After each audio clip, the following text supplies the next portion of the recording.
You are listening to the Archaeology Podcast Network. The Archaeology Podcast Network is sponsored by Codify, a California benefit corporation. Visit Codify at www.codifi.com.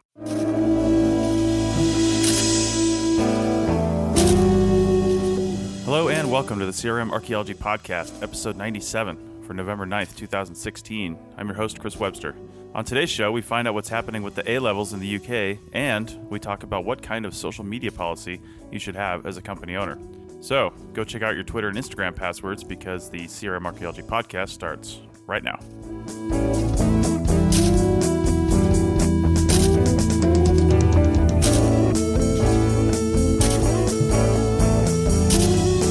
Welcome to the show, everyone. Joining me today are Doug in Scotland. Hey. Bill in Arizona. Good morning. Stephen in Calgary. Hello. And Chris in Oregon. Hi. All right, so today we've got a couple things that we're going to talk about, as I mentioned in the intro.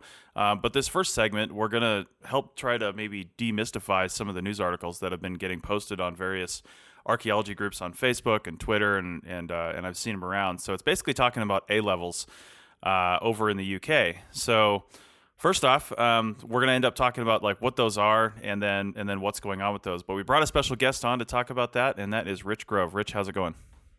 Hi, how you doing? Good. So why don't you tell us a little bit about yourself real quick, and then we'll get into what the heck these A-level things are. Okay, yeah. So I'm a freelance archaeologist based in the UK, and a sort of long time further and higher education teacher or lecturer, as you will. So I've been delivering archaeology, conservation, and sort of related courses for about 12 or 13 years now, as well as working commercially in the sort of pre-development archaeology sector that we have, that sort of follows it was a precursor to house building projects. So that's kind of my work experience and how I come to have an opinion on A-levels. Sounds good. Well, that sounds a lot like you're a CRM archaeologist, is what we would call it out here, doing the pre-development stuff. So that's good. Yeah. Okay, so first off, what are A-levels? And not only that, but where in the UK do they actually use this metric, this testing system? Okay, so A-levels is England, Wales, and I believe Northern Ireland, although I may be wrong on that. Not Scotland so much. Scotland has a slightly different system, and they're called Hires. But the A-levels in England and Wales, primarily they are...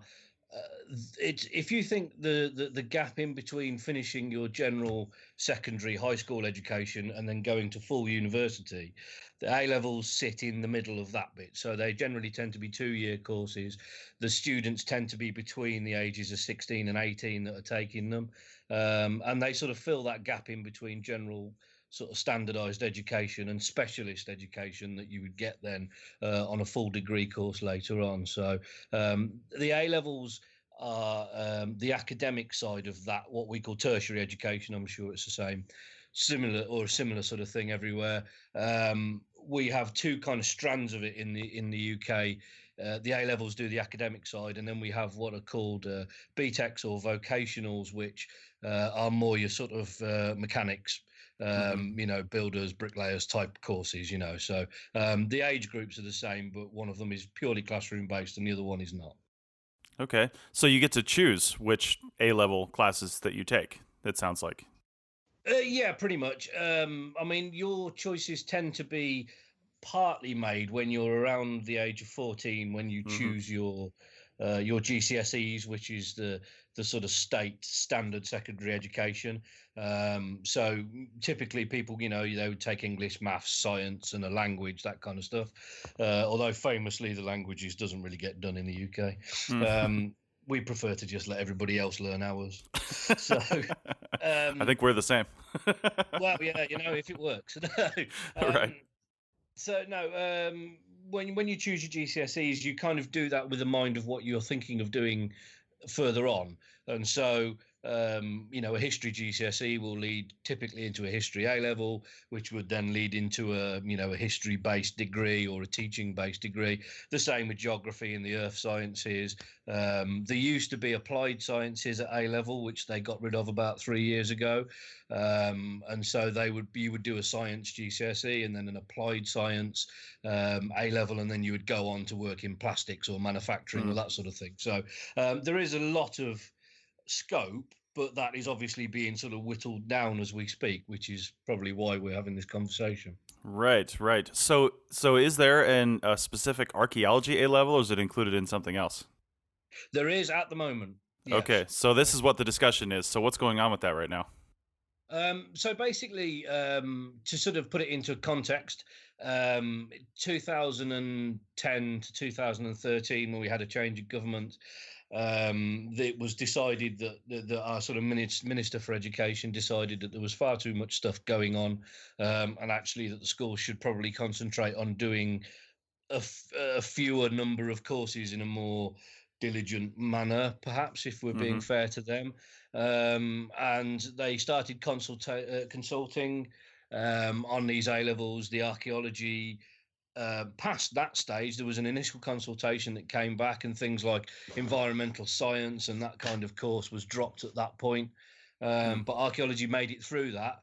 And then there was a second consultation last year and earlier into this year, at which point they were doing this because the specification had kind of run its course and needed updating. And at that point, they then decided to drop archaeology amongst a range of other courses. So the current students will be allowed to finish.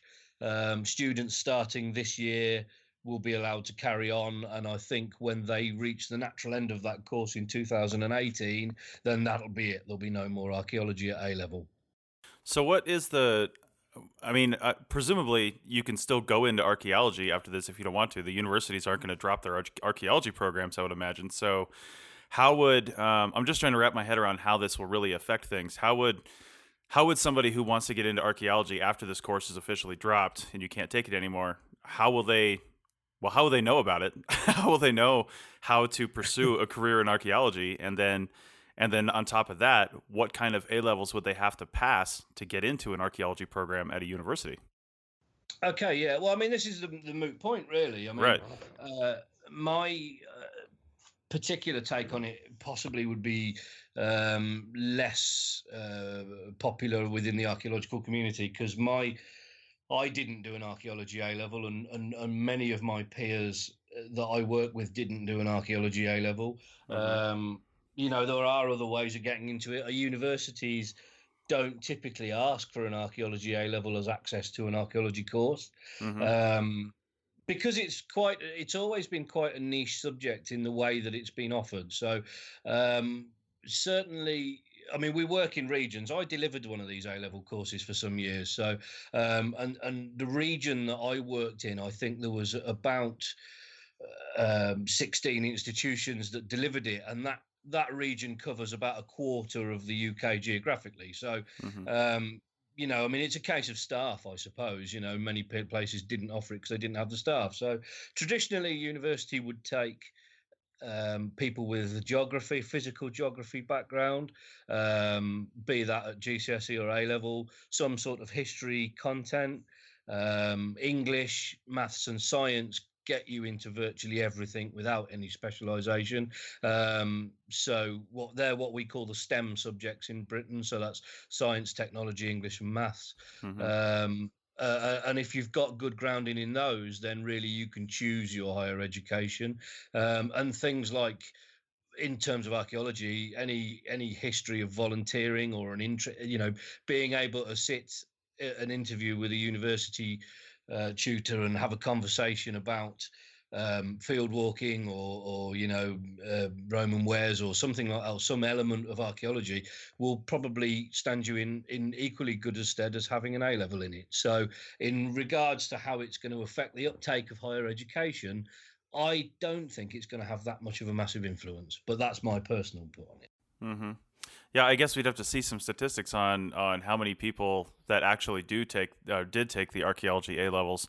then not only pursued a degree in archaeology at university, but then also went on to trying to make a career in To archaeology. make a So career out of it. Well, absolutely. I mean, yeah.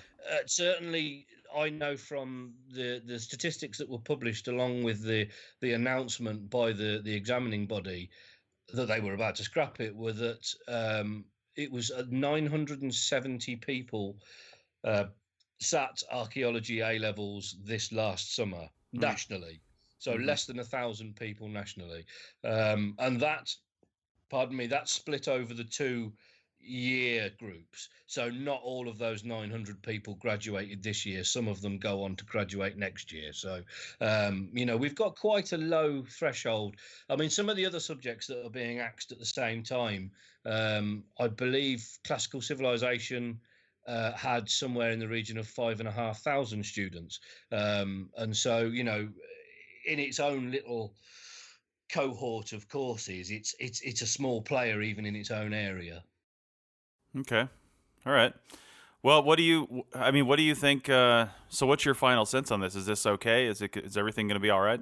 Because it sounds like the news articles we see that are coming out are like, this is disastrous for archaeology, and I've seen things like that. I mean, this is just kind of overselling it a little bit. It sounds like.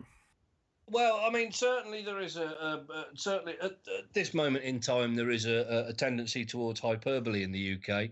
Um, I mean, you may have heard a little bit about what's been going on for the last year or so, but we're having our own sort of crisis of identity here. So, humanities as a subject group, and archaeology alongside that, the classics, Greek, Latin, ancient history, a lot of these courses.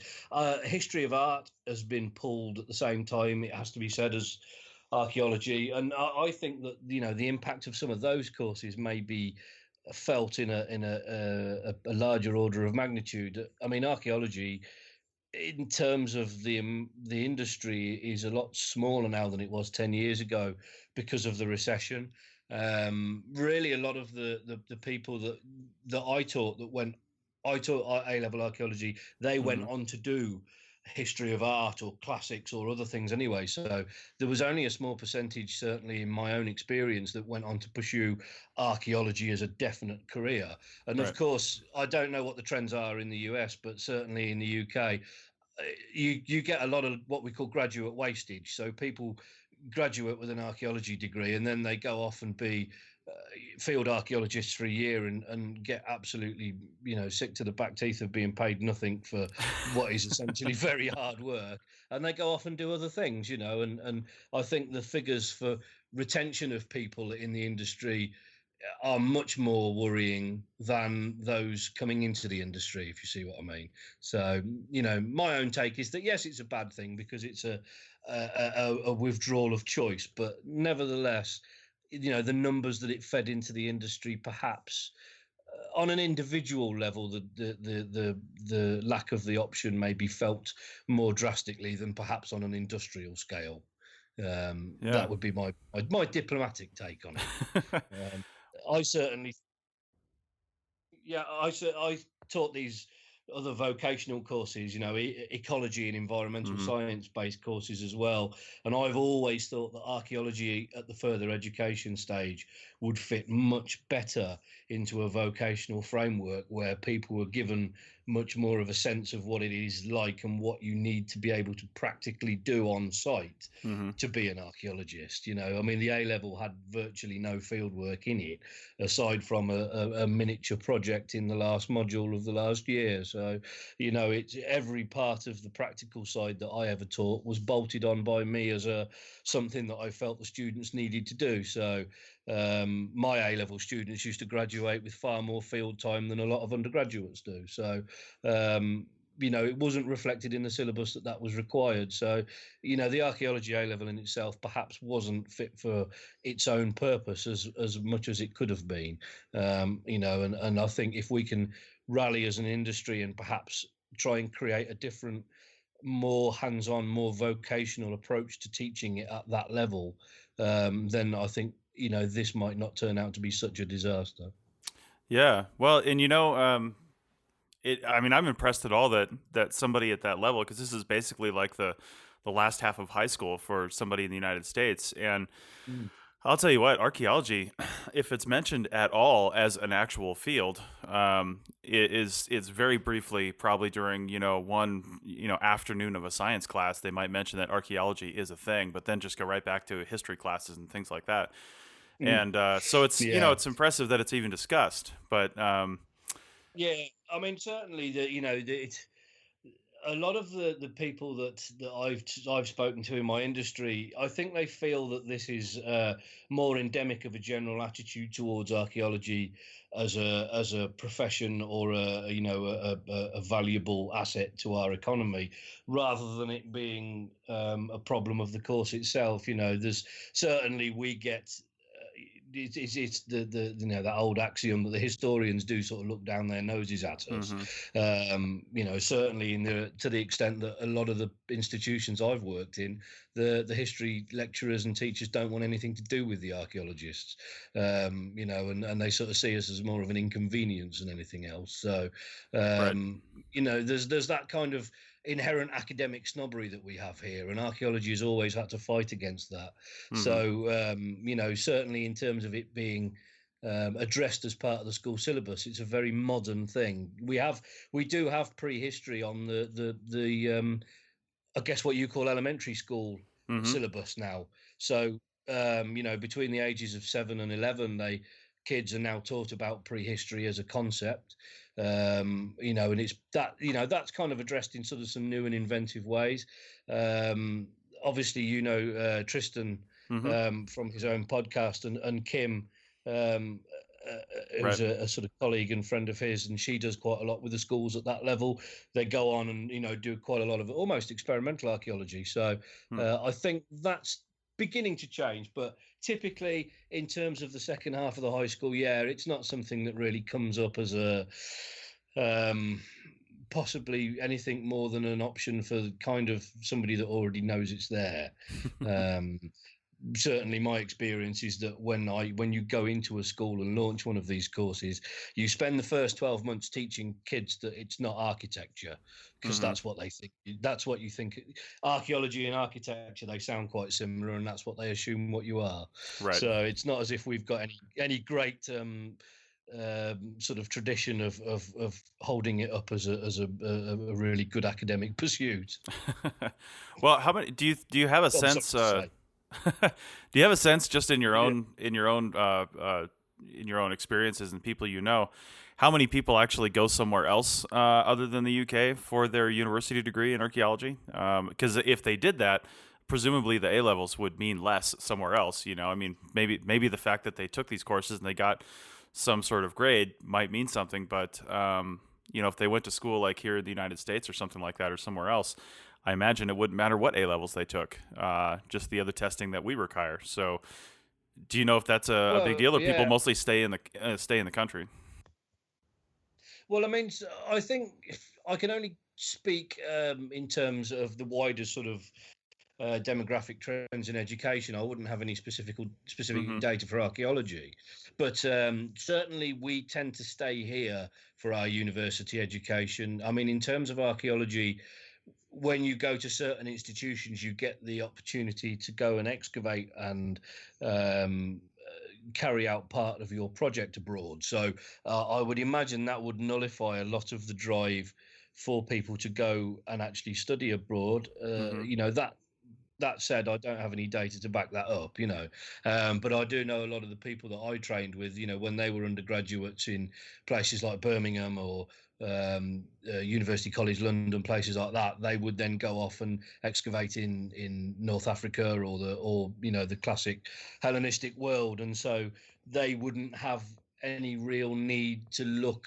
abroad to go and do their course. hmm That may be different if you ventured into something like paleontology, whereas obviously there is a much more well established academic tradition in other countries, Right. So, but certainly for archaeology, I think we're quite an insular bunch. Okay. No. All right. Well, thanks, Rich Grove, for explaining to us what the what the A levels are and what's going on. I feel a little better about it because seeing all those headlines, it made it sound like a disaster was impending in the UK. But it sounds like they'll probably live through it, and everything will be okay. But thanks for coming on and explaining it to us. Thank you very much indeed for having me. Been a pleasure. Okay, so we're going to take a break and come back for our next topic on the other side of this PCS jobs ad. Back in a second.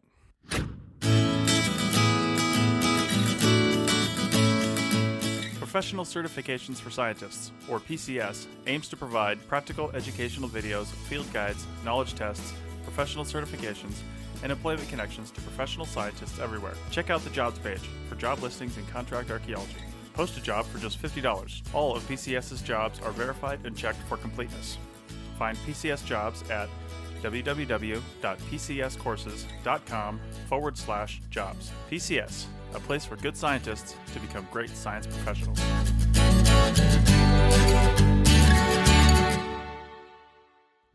Okay, we're back, and we're going to now talk about, and it's just to narrow it right down, kind of social media policies. But this is under the wider conversation of professionalism in archaeology, because we've had a lot of discussions. I know last year when I had a couple of big projects going with my company, we were working on a really restrictive area from a photography standpoint. I mean, we couldn't even take pictures really of our sites and things like that without somebody as a representative that could see those. But that being said, some of the stuff that were like more detailed shots we could take pictures of because they didn't include the things that they didn't want in the photos, like horizons and buildings and things like that. So you would think my company would have had a pretty restrictive social media policy, but after speaking with the base archaeologist, he was fine with me being the judgment call on that, and then having adults working for me and telling them what the policy is, what you should and shouldn't take pictures of, and then post on social media. And then not only that, but how you should do it. What kind of location information do you include? Obviously nothing. And, things like that. So, and I had a few people that would actually, text me a picture and say, hey, I want to post this on my Instagram or Facebook account. Is that okay? And then I'd give them the thumbs up or the thumbs down on it. So I think what we're going to talk about right now, like we've talked about in the past, is social media from a field tech's perspective, but we're going to talk about it from the employer's perspective now, and kind of get into that. So initially, does anybody have any just wild thoughts on this before we really start asking any questions? Chris, I know your podcast might be tackling this subject in the future. What have you decided, or what kind of conversations have you had about this? Yeah, I spoke with Bill and Sonia when we were in Reno for the Great Basin Conference a couple weeks ago, and we had a lot of good conversations, mostly centering around what it means to be a good professional and kind of managing your personal brand. And so that was the focus of our conversations. And I'm planning on organizing a podcast, or really two at least. It's probably going to expand bigger than that, Mm-hmm. over on Go Dig a Hole. So that's going to be, again, aimed more towards the the field tech or early career archaeologists, since that's kind of more the focus over there. But I think it's a really good idea that we're talking about it here today because, um, there's a lot of misunderstanding on the surface level of, why it matters and, how do we even do it? Mm-hmm. How do we go about, because we like sharing things. And I think that it's part of our obligation as, good archaeologists and good anthropologists to engage with the public. And so that social media is a great vehicle for that. So I think it's great that we're at least having a good conversation about it today. Well, Chris, let's keep this going with you because you are of all of us on here right now, you're probably one of the most prolific on social media. I know you use Snapchat a lot, you use Instagram, Facebook, Twitter a lot. Have you now? I've spoken. I'm not going to get into this again, but I've spoken extensively how the trouble I've gotten into in the past working for other companies from a social media standpoint. Have you encountered any super restrictive policies or been in any, been asked to take anything down in your work history? I've never been asked to take anything down, and I guess to backtrack for a second, I was one of the examples that you had given, just a couple minutes ago. Uh, when I worked with Chris Webster in California, we were on a restricted military base and all that, and the locations and the landscapes and the cultural resources were all fairly sensitive. So, if I would take a picture, I would send it to Chris, and I'd say, hey, is this okay? And there were some times when you would give me a thumbs down, Mm-hmm. and I was totally fine with that because it would, there'd be a mountain range that maybe someone would be able to see, and they go, it's kind of within the no go zone, so Right. we're not going to do that one. Um, yeah, I've never been asked to take anything down, but I have been told outright not to share anything on things. And it wasn't just with the sensitive military areas that I worked with you. There were certain clients that I worked with in the Southeast that just flat out did not want anything in it, and they would say outright during the kickoff meeting for a project, they'd say, "Listen, we really don't want to deal with any social media, so just don't do it." Hmm. Uh, Was you this know, in their handbook, like their employee handbook, or was it just a verbal thing? It was just like a verbal thing. So it wasn't necessarily the client.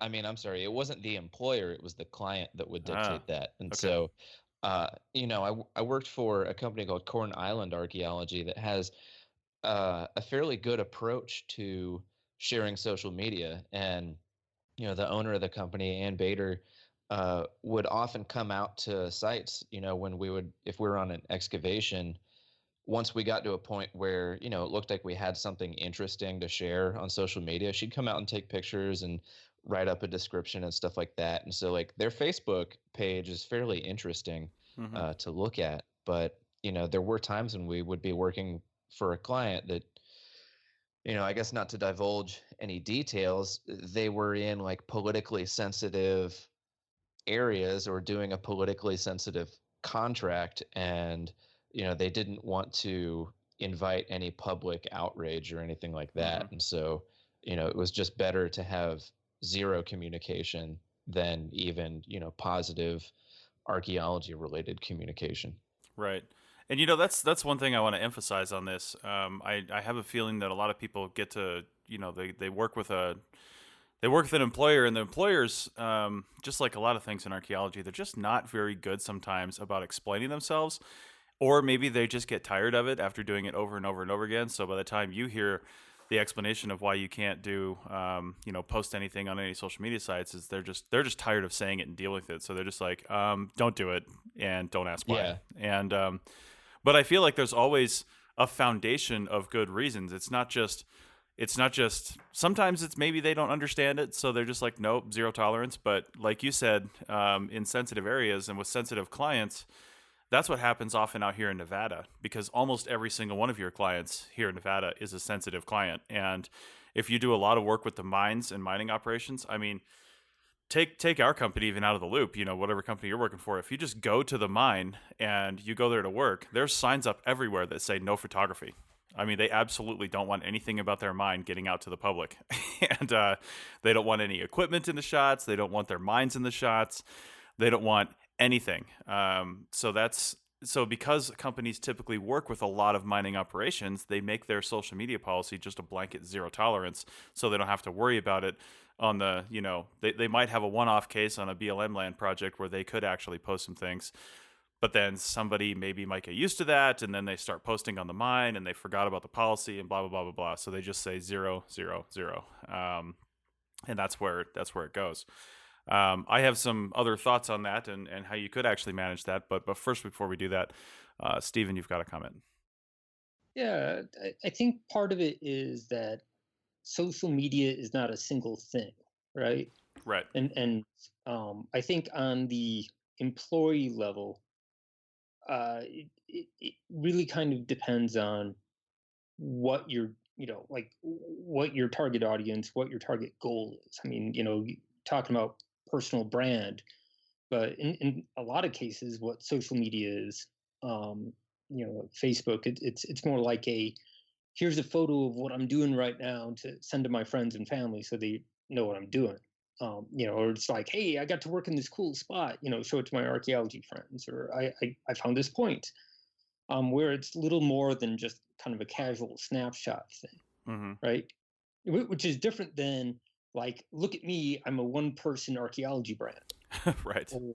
Or like, you start kind of sidestepping the company policy to do public archaeology because the public ought to know about this thing, or something like that, right? That you're looking at various degrees of, I guess, audience or professional level, right? You know, you have your casual versus you're trying to become like some sort of professional organization.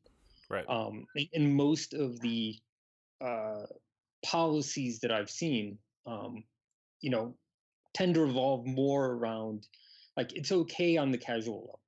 Like if you're taking, you know, a selfie because you had a hard day and you're covered in spiders, you know, knock yourself out. You know, like because I mean, we would have done that. You know, you would have done this anyway. You know, if it was back in the digital camera days, you would have taken a photo of yourself, and maybe you're not sharing it with anybody, but you know, those photos exist. So in that respect, like the examples you were given where there are signs posted like no photos. No photos means no photos. Yeah.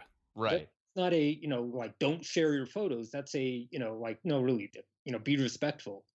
They don't want photos. Yeah.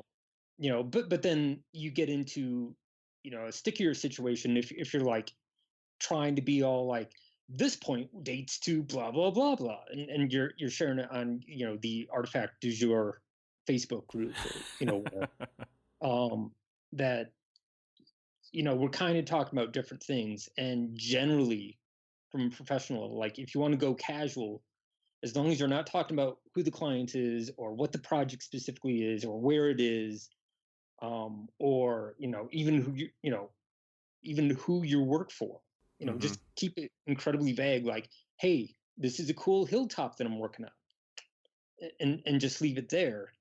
That's, you know, that's usually fine. Yeah. It's The when my you office start, photos. yeah, exactly, the my office photos. Yeah. You know, and I know companies that do them. Generally, it's, you know, for the most part, nobody has issues with that.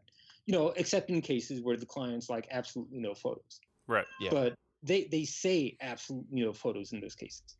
I think Ruckus agrees or disagrees. I can't tell the tone. Take photos of me. Yeah, pictures of the cat always okay. Always okay. Nice. So if I take Ruckus out to a mine and sit him on a haul truck, I can take pictures, I think. Is that what you're saying? Yeah, nobody will see the mine. They'll all be like, "Oh, look at that cat." So That's you know, true. it's fine. Yeah. Nice. Nice. Well, I have another point from it's, you know, kind of related to the employer perspective.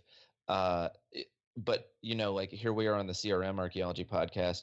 There's plenty of examples in academia where, you know, you don't want very specific photos out there in the public because that's the kind of thing that can, you know, make or break somebody's publication, or, you know, kind of make somebody scoop your research out from under you, stuff like that. So, you know, there's times with the field schools that I work on every summer where we tell our students from the get-go, you know, like there's going to be plenty of opportunities to take pictures, but if there's the example of, say, we uncover a tomb and there's human remains, or, you know, other very special artifacts, then we need to have a conversation about what kinds of photos we can take and how we can share them, because we need to wait for a publication or something like that.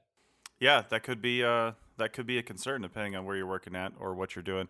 Doug, do you have an opinion on that you want to share with the class? Yeah, I might have a somewhat controversial opinion.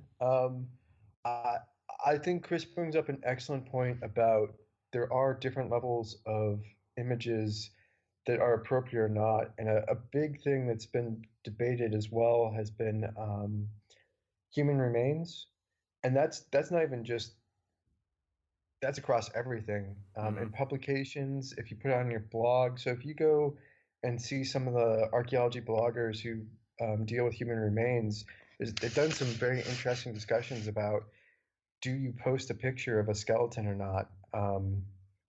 And so, yeah, I think if you're talking just a general social media policy, you also need to consider that it's not just client sensitivities, There might be other groups that will be affected that may not want their human remains shown. So a lot of different groups around the world are especially quite angry at museums for just taking their, essentially their ancestors and placing up a mummified body or the bones and stuff like that. And so you do have to be careful, even if your client is okay with it, other groups may not want to be. And then this is just a side note, but it annoys me so much when people are like, "Oh, we don't want to get scooped. We don't want to get scooped." Um, it, we're doing archaeology. It's not like a Trump email or something like that, or it's not like we have Hot mic. Trump's tax returns and want to get that out before anyone else does. I hear it all the time, and I'll be honest. I've only actually seen one case where someone got scooped, and they got scooped by their uh, advisor. So it was someone that it wasn't anyone else. But I see this happen all the time where people will be at conferences and be like, "Well, no, this can't go out before publication." Blah blah blah. I I would challenge anyone listening to this. Please write in to Chris and give us an example of someone who's actually been scooped. I think that actually, I'm not saying it's not a worry, but I think that's one of those things when people are thinking about putting together a social media policy, really think about what is actually likely to happen and focus your energies on that. And I'd Yeah. say you're more likely to um, run into trouble from other community groups who are not happy with what you post than you are from losing out some publication that's supposed to go into Nature or something like that. I don't know. Hmm. Pick your poison of journal. But I have a real good example of that just from a few years ago, more than a few years ago at this point. But Tim White, the anthropologist, I can't remember which hominid fossil it was that they announced, but it was something big and relatively earth-shattering. And when the announcement came out, it was big news in those circles, and it even made national news, and international news. But then you start looking into it, and they actually made the discovery 10 years earlier and spent 10 years analyzing the fossils, writing everything up. Then they did a blitzkrieg publication in all the big journals, plus National Geographic, but then of course official scholarly publications as well. And there were dozens of people working on this, researchers working on it with him and specialists that they brought in, and no one knew anything about it for 10 years. And I was like, wow, if there was ever a case of somebody's going to get scooped, somebody could have easily absconded with some of that information and then published it on their own. But I mean, it just doesn't happen. Like Doug is saying, I have to agree with you on that. It's just, it's one of the less likely scenarios, I think, because it takes so long to get anything done in archaeology that the chances of somebody publishing something before you, unless it's a book called Blogging Archaeology, but that's a different conversation. So if Yeah, but even I mean, to have someone scoop, they have to. I mean, usually by the time you're presenting at a conference or anything like that, you're already working on your publication. It's probably already gone off to peer review. Right. Someone has to somehow manage to get a peer-reviewed paper in there before you to claim your idea. Mm-hmm. Though, I mean, and the only times I've actually seen people scooped is definitely, I mean, it does happen, but it's mainly been in the shadier paths of Yeah. archaeology with, Yeah. well, the Women in Archaeology blog, or not blog, podcast had an interview with the guy who did that one book about how one of the seminal leading figures of Greek archaeology basically just stole all of his grad students' work because she was a woman and he could get Mm-hmm. away with it. Yeah. I mean, there's stuff like That's that, definitely but happened. it's Yeah. Yeah. it's rare that you. It's usually people you know stabbing you in your back. It's not some random person on Twitter being like, "Ooh, this is going to make my career," and I found out about it from Twitter. Yeah. Well, I absolutely agree with Doug. I think that the chances of being scooped are absurdly low. And I also think that it's kind of an asinine idea, anyhow, because there's only so much data you can get from a photo shared on social media. and there's so much more data required to produce, publication worthy research. But one quick example of photos getting scooped for research is I've heard stories of Maya epigraphers, sharing a photo, or one of their students shares a photo, and they have not completed deciphering and translating, Maya glyphs on, a newly excavated vessel or a newly excavated tomb with glyph panels on it. And, if those photos are out there, then another epigrapher can scoop that, decipher it, and publish about it quicker than the other epigrapher can. Right. Well, I think we're gonna we're gonna finish this conversation right up on the other side of the break. Let's go to a quick business tip from Heritage Business International.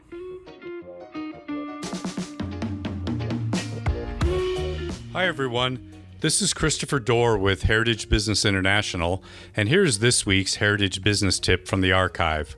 This week, we look at the size of compliance markets in the United States.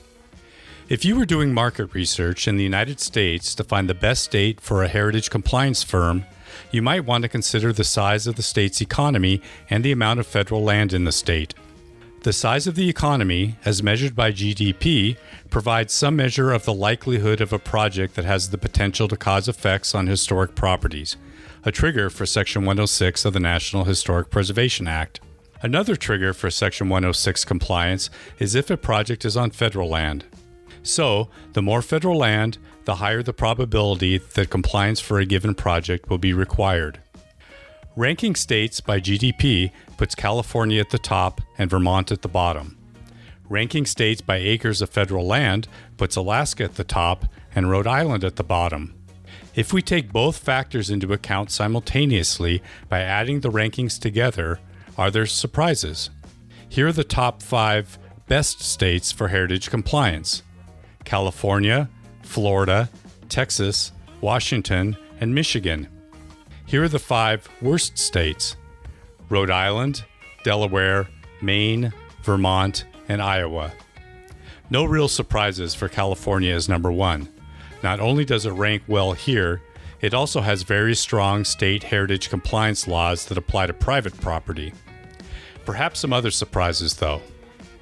To receive our most up-to-date heritage business tips, you can subscribe to our free weekly email at heritagebusiness.org. Until next time, this is Christopher Dorr.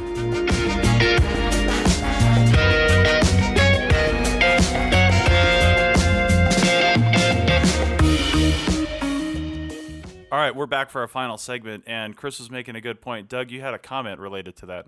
Yeah, I think also one of your concerns if you're putting together a social media policy is to look at accuracy. I think it's not so much the issue of that you'll be scooped for your work in the story. It's that the wrong story may be scooped. So you might post an image and, it happens throughout any time you're doing a dig is you start digging, you find one thing, you're like, oh, this is amazing. Looks like we have a wall.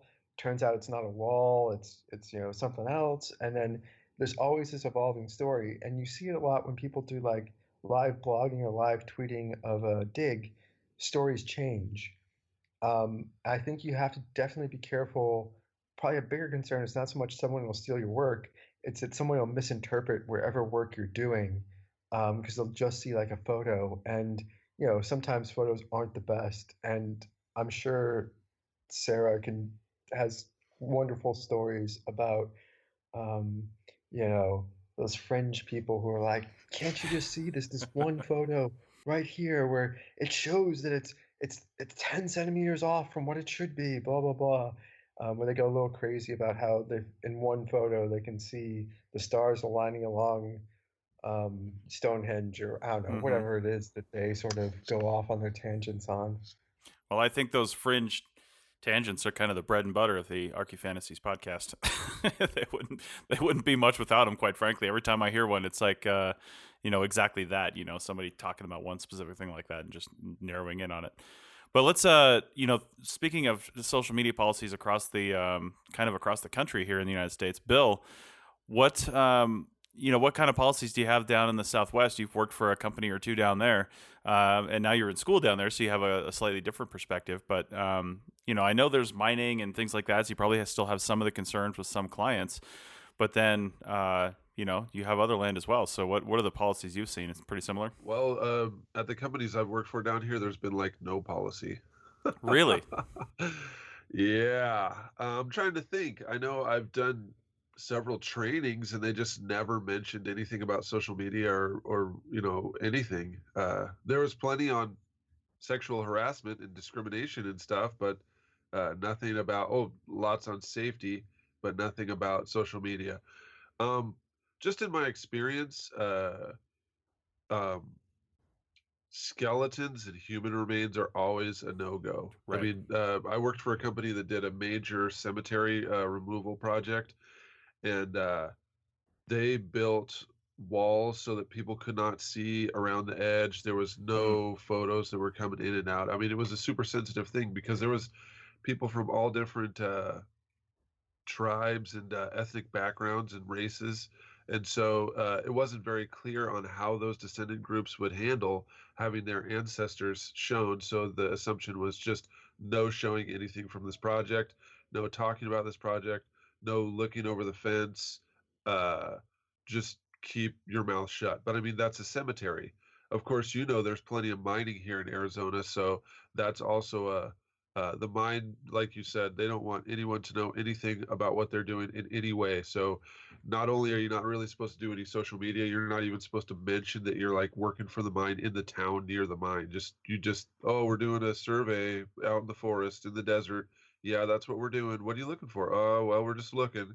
Mm-hmm. You just don't mention anything, right? That's kind of the unstated rule. Now, there's been more than one time where I've taken photos of something that we found, at an archaeological site, and they didn't have any kind of remains or any artifacts. That's also a don't show bottles and arrowheads and stuff like that. That's also something that I've done, and I've shared those on like Facebook to my friends. But of course, those things could have been taken and published publicly or whatever. But I never say where I'm at.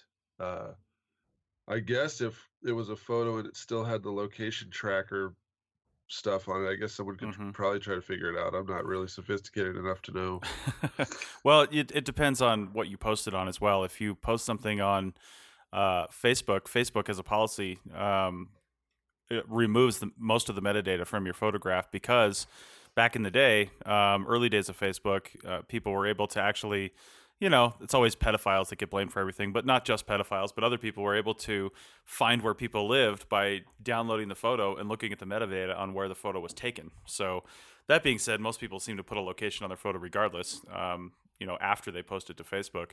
But Facebook does remove that information, and Instagram actually does remove that as well, although then they encourage you to add a location to your photo. So it's a little, a little confusing for some people. But anyway, one of the best ways, if you want to, and we've talked about this before, if you want to remove the location information from your photos, is simply go into the settings. At least on an iPhone, I know where that's at. You go into your settings, your privacy settings, and your location settings, and you can turn off location just for the camera. So when the camera takes a photo, it doesn't geotag it. And then that's good. Then it's up to you to actually tag the location from that point on. But anyway, a quick question about human remains, or maybe just a comment. Because Bill, you were mentioning that's a big no-no. And if I had been more into social media when I first did my this one really big excavation I did back in 2005 or 6, it was just some of the most amazing stuff I'd ever seen. And these human remains that we were uncovering in downtown Miami were, anywhere from a couple hundred to 10,000 years old, and in this one little area. And some of it was just phenomenal. And I do have pictures that I've never put up. And I don't think I would have done it back then had social media been more of a thing for me. But that being said, I'm just thinking of different attitudes, because you look at these news articles and things that come out of Europe and the UK. And there's always, I just saw one the other day, there's always some new skeleton that was found that says this and this and this about history. And there's no there's no policy or anything. I mean, it's just up on all the news reports, all the sites. It's just bam, skeleton sitting in the ground. But I feel like we just never do that over here. You never see that in a news article over here, whether it's 10,000 years old or 10 days old. You know, in fact, you're probably more likely to see it if it's 10 days old. Well, that always amazes me too, because I see presentations where, they're just showing all these photos of dead people, and I'm just kind of shaking my head like, huh, is that your cultural convention, or is that okay? Well, Mm-hmm. here I don't know if we default to don't show because we're trying to not disrespect native people or other people who have been marginalized, and their skeletons have been Right. used literally to, show they're inferior in the past. So, Right. we have that whole eugenics baggage that I hope that's the reason why we're not showing more skeletons on social media. But I can totally imagine someone not understanding what they're doing and being at a cemetery that was like a pioneer cemetery, and then showing all these pictures of these pioneer graves and stuff, and then getting in trouble or getting fired just because they didn't know, and they're thinking, well, these aren't Native Americans, well, this isn't culturally wrong, well, their descendants don't care if the pictures are out. Yeah, I can see. I don't know, that's a murky area. I don't know how to resolve that, or what we should do. But in general, in Arizona, the default is don't show dead bodies, just don't Mm-hmm. show human remains. Right. Yeah, it's a policy most places, I would say. Doug. So, an interesting story in sharing. The Archaeology Data Service in the UK, basically, are you guys familiar with it at all? Actually, I'll just explain for some of the people who are listening who might not be. A big data store. It's like TDAR, only for the UK. It's been going much longer. They have um, commercial reports. They have basically, you can do some fancy stuff with the Internet Archaeology Journal and them. They have data sets. It's great stuff. They have their own licensing, which is similar to Creative Commons, but not quite. And essentially, they put up a ton of stuff, which is, if it's on the internet, someone can find it. And out of, they're almost been going 20 years now. They've only had one instance where they've had an issue with people um, hot linking to their material, and have had to invoke the license, and that was a necrophilia site Oh my. linking to one of their databases that had photos of human remains. Like skeletons? It was part of a necropolis, so Okay. there was bodies with still flesh on them. Oh my. Yeah, but I would say that is, I mean, out of all the things that they've had over 20 years of being on the internet, which, let's face it, internet and social media are almost interchangeable. Yeah. That's the only problem they've ever had, and it was a simple. They fixed it quite easily, but yeah, just Jeez.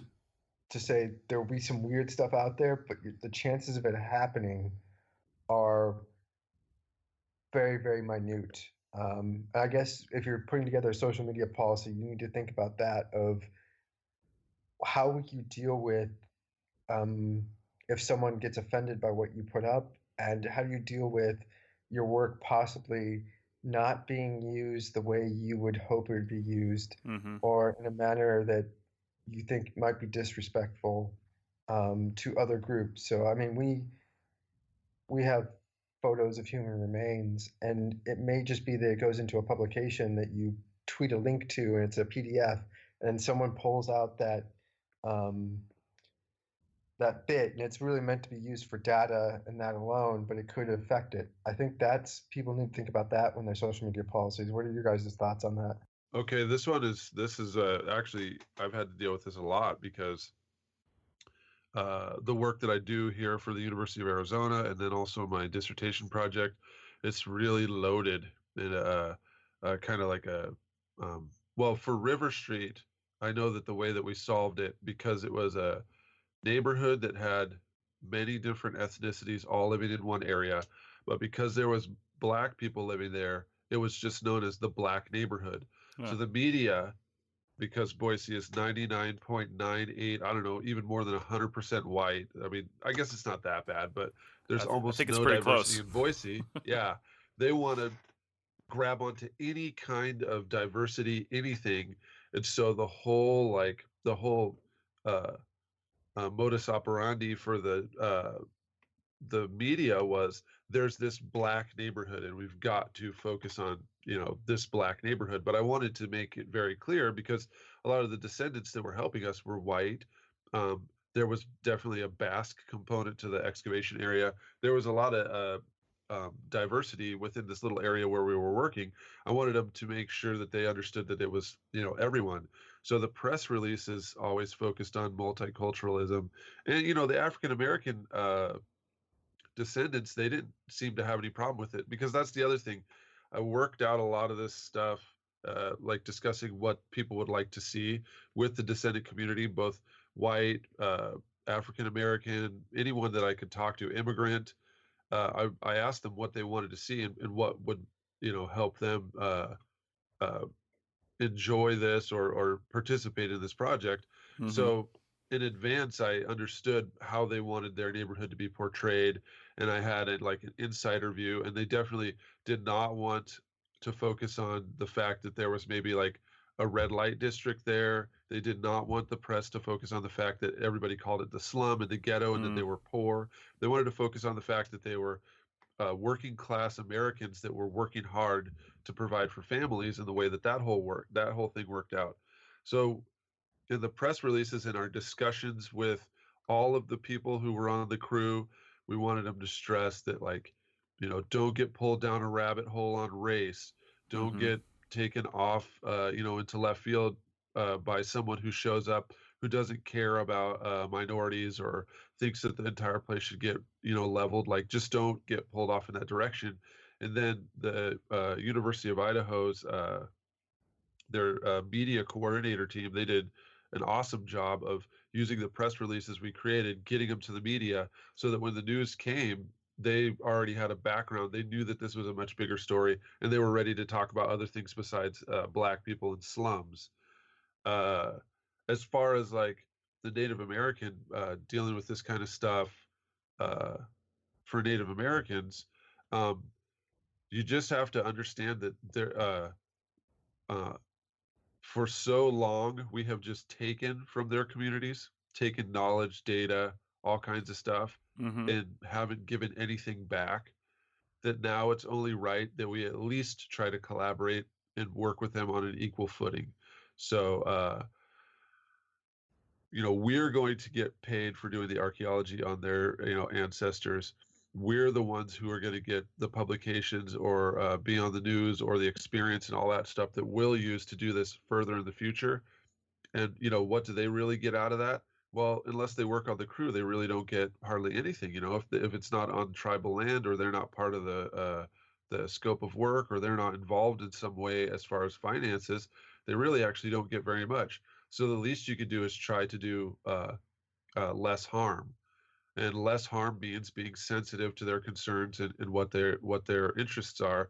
And yeah, it'll take a little bit of extra thinking about uh, maybe putting yourself in their shoes, or maybe actually talking to a Native American, or reading some of the stuff that Native Americans write. But if you can get any level of understanding, uh, that they just don't want to be disrespected anymore, because archaeologists have made our careers on doing that, then that'll go a long way towards you not sharing something on the internet that possibly could get you in Mm-hmm. trouble or irritate them. Yeah. Well, and those are good points, Bill. I think I'd like to have a longer conversation on another episode about, because you mentioned the press releases and certain information going out, and I'd be interested to hear, as a researcher, how somebody would feel about um, kind of distilling what they're finding, so the public sees what you want them to see, basically, versus what the reality is of what you're finding. Um, but I feel like that is a slightly different conversation, rather than the social media one. But some of the things you did bring up, though, for example, and Doug as well made me think of this, is you do, because we're talking about social media from an employer's perspective, And one of the things I think you need to have, because both of you guys brought this stuff up, is where the information is being presented. So you can't just you can't just create a social media policy, whether you know what you're talking about or not, from as an employer standpoint. But you need somebody on your staff that actually understands social media and understands to, hey, maybe go follow all your employees on Snapchat, or go look at the Reddit channels that they post in, or Twitter or Instagram, and all those things. Because if you can have a policy all you want, but if you don't understand these services, or you don't have someone on your staff that does, then your policy is pretty much a moot point, because they're just going to post wherever they want anyway, and you can't see it because you're like, oh, I don't use Snapchat, that's for 10-year-olds, but actually everybody's posting on there and you don't even know it. But that being said, Snapchat is probably one of the best places to post this stuff, because it absolutely disappears almost immediately, after you watch it. So maybe that's the best place for archaeologists to post. Hey, look at this quick projectile point that I found, and it's gone 24 hours later. So, or right after you look at it. But anyway, we've just got a couple more minutes here. Doug, you got something quick to say about social media in regards to, say, conferences? Yeah, well, I was thinking mainly for like the smaller stuff, the regional and state conferences that happen a lot. A lot of companies tend to get involved in that, either to help host them or to, some of their members of staff will go and present or basically be um, part of the committee that runs them. Mm-hmm. And so I think if you're thinking about a social media policy for employers, you should also think about um, events like that where you may have to sort of create your own social media policy with several other people's input. Mm-hmm. Um, and just that, conferences is probably is a good idea to have some sort of input, because you could have multiple different presenters from different companies, and one might just be like Snapchat happy, putting everything out there because that's what they do. And someone else who might be presenting might be from a company that is the work is from one of those mining companies where if anything goes out on the web, that's it. Their lives are over. Um, Right. and so I think people also need to think about not just having a policy for their members, but also having a policy of how they're going to interact with other people and in conference situations as well. And it doesn't need to be like something very intense. You could just have, I mean, the two options are opt in or opt out. And I think it is quite helpful, especially with things we talked about with like human remains and stuff. If you are, helping organize a conference or your work's doing it, think about that not everyone's going to have the same social media policy, and just create one for the conference as a one-off. I imagine, and possibly even for other events, maybe live days as well. You may want to start thinking about not just Mm-hmm. a general social media policy, but as ones that could be created for special events. Right. What are your guys' thoughts on that? Well, I agree. Like everything, I think that goes down to a basic policy for your company is trying to figure out, just treat a conference as a client. If the conference has specific things, or requirements or whatever, then talk to your people about it that are going, just like you would on a particular client for a project. Say this client has these restrictions, or for me, I'm really into social media, so I would say to my people going to a conference, hey, I'd really love to see things about this, this, and this, that make our company, look good, or highlight some of the things we do, or something like that, or some of the things we're interested in, post about these kind of things. So I think writing your policies on a case by case basis. So no different with conferences. Bill, you had a follow up comment or one final comment? Yeah, I think the biggest thing that we need to remember or be aware of is that this is kind of like uncharted territory, since most company supervisors or whatever are not really active on social media. So they may be unaware of, problems or hangups or anything that's happening, but they're also probably not monitoring any of their employees. And in all fairness, I don't know if I'd want to be on social media with any of my former bosses or, supervisor. Like, I don't want to be on that media, that platform in that kind of capacity with my bosses. So in a lot of ways, some of this stuff kind of slips by, kind of like, uh, they're unaware of what's going on, and they're unaware that anything's happening. And even the client probably does not have some kind of monitor that's constantly watching social media to see if anything about their mine is happening, or anything happening in that town, Mm-hmm. But it only comes to a head when disaster strikes and they have like a complete and total reaction, or maybe overreaction. So in the case of taking photos of skeletons, yeah, that's bad. You're going to get in a lot of trouble. Somebody finds out, that's definitely bad. Taking a picture of, an arrowhead way the hell out on some bombing range in godforsaken Arizona that you might be able to see the, contours of a mountain range in the background, that's probably not like, who really cares. But having that policy in place prevents you from doing anything wrong, and it also prevents you from overreacting. Mm-hmm. That's Well, true. I mean, have you guys ever been with a company that also extends their policy into your private life or your private social media? Because I've been in situations where essentially, even if it's off hours, it doesn't matter. You're because potentially anything I do, I could make that next. What was the girl who posted? I think it was to Twitter, going to Africa. Hope I don't catch AIDS or something like that. Oh yeah. And then got fired from her work because essentially they got 10,000 emails from angry people about their employee who wasn't on work time, but it was visible that she was an employee of this organization. Well, I think my own experience of writing a blog post about a mine that we happened to have as a client, but it had nothing to do with the archaeology. It was just some stuff about the mine, including a Google Earth image of the mine from above. I was talking about their expansion and things like that, all publicly available information, and I got told to take that down. Even though I didn't even mention the company I was working for, because I was working for them and that mine was a client, then they got all skittish about it. So yeah, I think that does happen, which is why I think sometimes when you post on things, like if you post on Facebook, you have a lot of control over who sees that post. Not only just who you select to keep as a friend, maybe sometimes it looks bad if you don't accept your boss's friend request. I'm not really sure, but you can accept that friend request and then block them, or have lists where you post to people. Like, you can easily have a list of all your friends that you can post anything to, and then have another list of people that, you just don't really post much to, and then change your privacy for each individual post. Might seem like a pain in the ass, but if it's a huge concern for you, then it's a way to go. So, Right. yeah. Anyway, we need to wrap this up. We're pushing heavy time here, and I've had complaints in the past about having podcasts go too long. So, we'll continue this discussion. If you're listening to this episode and you weren't, you didn't die in a post-Trump rally last night, since this is coming out the day after the elections, then please comment with your thoughts and feelings on this on the Facebook post or on the website, wherever you saw it. So, and one final comment. This is episode 97. We're coming up to episode 100.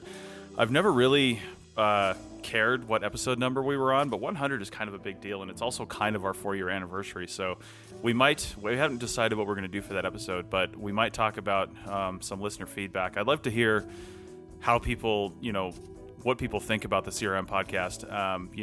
Leave us a comment on the website or somewhere, or email me at chris@archaeologypodcastnetwork.com.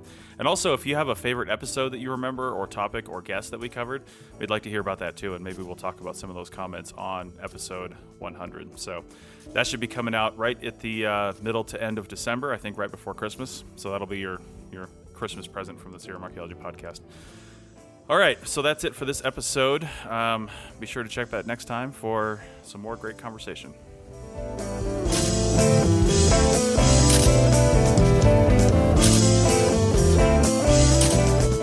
That's it for another episode of the CRM Archaeology Podcast. Links to some of the items mentioned on the show are in the show notes for this podcast, which can be found at www.archaeologypodcastnetwork.com/CRM Arc Podcast. If you like the show and want to comment, please do. You can leave comments about this or any other episode on the website or on the iTunes page for the episode. You can also email me at chris@archaeologypodcastnetwork.com or use the contact form on the podcast webpage. If you'd like us to answer a question on a future episode, email us. Use the contact form on the website, or tweet your questions with the hashtag CRMArcPodcast, or you can tag @ArcPodNet in your tweet. Please share the link to the show wherever you saw it.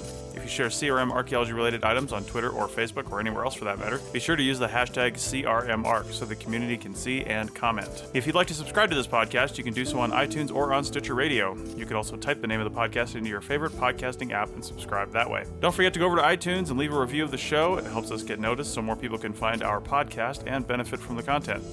Also, send us show suggestions and interview suggestions. We want this to be a resource for field technicians everywhere, and we want to know what you want to know about. Also, please consider donating to the Archaeology Podcast Network. Your donations help fund our bandwidth and contribute to our editing costs. Thanks to everyone for joining me this week. Thanks also to the listeners for tuning in, and we'll see you in the field. Goodbye. Adios. Yeah. Do widzenia. This has been a presentation of the Archaeology Podcast Network. Visit us on the web for show notes and other podcasts at www.archaeologypodcastnetwork.com. Contact us at chris@archaeologypodcastnetwork.com. Talking all over the place a few seconds ago. Why are you shy? What are you going to say? Lydia. All right. Lydia. Come Well, on. have a good weekend, Lydia. Are you going to the grocery store? No. Where are you guys going? The park? Daddy's going to read more about a boarding school in Montana. I spent like 13 hours doing it yesterday. Hey, Chris. Lydia, are you going to be an archaeologist? Are you? No, neither of them wants to be an archaeologist. They're all smart. Nice. Hey, Thanks again for listening to this episode and for supporting the Archaeology Podcast Network. If you want these shows to keep going, consider becoming a member for just $7.99 a month. That's cheaper than a venti quad eggnog latte. Go to arcpodnet.com/members for more info.